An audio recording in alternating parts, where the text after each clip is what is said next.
Well, hello there, everybody. It is, as you know, getting close to Christmas, although today, if you're watching this on Wednesday, I assume, the weather is fantastically warm or unusually warm for sure. I'm not sure if that's a good thing or a bad thing this time of year with the ice and other pieces, but either way, we know, right, that we're getting close to Christmas. I would guess that some of you might be having Christmas celebrations this weekend with family and friends. You're certainly in some type of a shopping mode or out in public mode or baking cookies or other fun things. There's something going on most likely for most of you in regards to celebrating Christmas. Again, we look forward to those gatherings, right? Those family gatherings and where we go with a SUV full of gifts and come home with other ones, etc. But the gatherings this year, for some of us, that it might be the first time in 2 years that we've seen an aunt or uncle or cousin or niece or nephew, at least in the way of gathering all together. So those are some big times coming ahead, either potentially this weekend or in the next few weeks. And I just want to talk because I won't have the forum of this Devo with you before Christmas. So I want to encourage you just a little bit about those things, about those times where we're going to interact with people in and around Christmas these next couple weeks. And I want to just tie that to one of my favorite passages from the Bible. You've heard me talk about it. It's one of those calling card things with me, but from 2 Corinthians chapter 5, where Paul gives a word to the people that they are to be throughout their lives, and that is an ambassador. As a Christian, as a follower of Jesus, we are to be his ambassadors. And what does an ambassador do? When we think about it, we talked about this in Fusion in our youth group a couple weeks ago.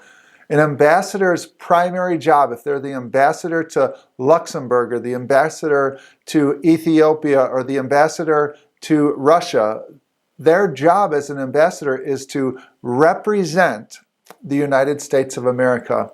And so as Paul is asking us as believers to be ambassadors for Christ, that's what he says, we are therefore Christ's ambassadors, as though God were making his appeal through us. We are Christ's ambassadors. And so we are to represent God throughout our lives, including these next few weeks as we head off to those Christmas celebrations, including as we're at Walmart walking by the Salvation Army kettle ringers, as we're interacting with the clerks, as we're trying to find that gift that we cannot find and we're frustrated because we don't know what to get or because the lines are abnormally long. What else would they be on December 17th, right? Or whatever day you go out. How can we do that?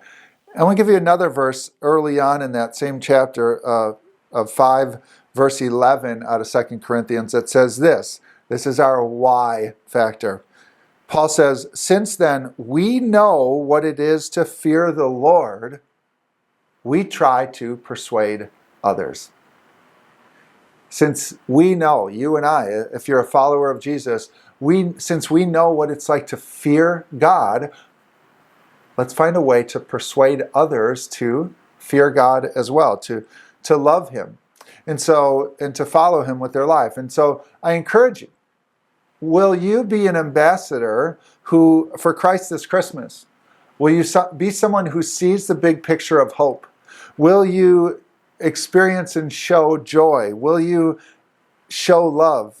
Will you show kindness? And will you be honorable in your interactions? Will you be careful about the conversations that you have? Could you do me a favor and not talk about vaccines or COVID or politics this year at your Christmas gatherings? May we be found to be gentle. What a way for us to persuade others, as Paul says, to this God that we love, that you love, than by living in obedience to him in our everyday lives, to do the things that God has asked us to do, to live the way that he has asked us to live. And so this Christmas, I encourage you to get out there, ambassadors, and do your job as representatives of Jesus Christ and his church.